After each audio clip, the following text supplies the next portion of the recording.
السلام عليكم ورحمة الله وبركاته. ألف مبروك للنادي الأهلي. بطولة تضاف لبطولات النادي الأهلي.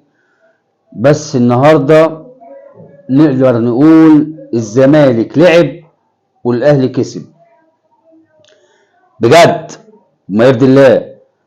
85 دقيقة الزمالك متفوق في كل شيء، استحواذ، فرص، انتشار على أرضية الملعب، بس ما قدرش يترجم ده لهدف، او التوفيق ما كانش معاه، او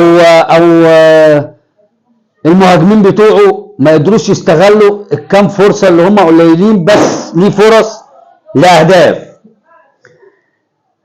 النادي الاهلي فرصه، يعني انا عايز اقول ان قفشه عامل اوفر، اللي هو اوفر وخلاص، وحتى امام عاشور وهو بيحطها قصبت رجله.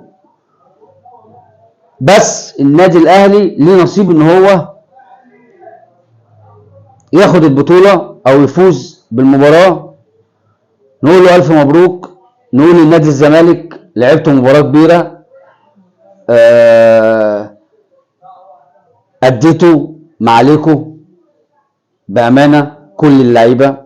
يمكن كان في ناس مش مقصره بس ما كانتش في حالتها، بعض الناس من ضمنهم طبعا عبد الله السعيد اللي جمهور الزمالك منتظر منه اكتر من كده بكتير.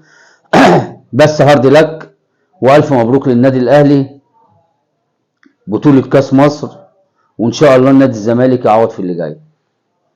السلام عليكم ورحمة الله وبركاته.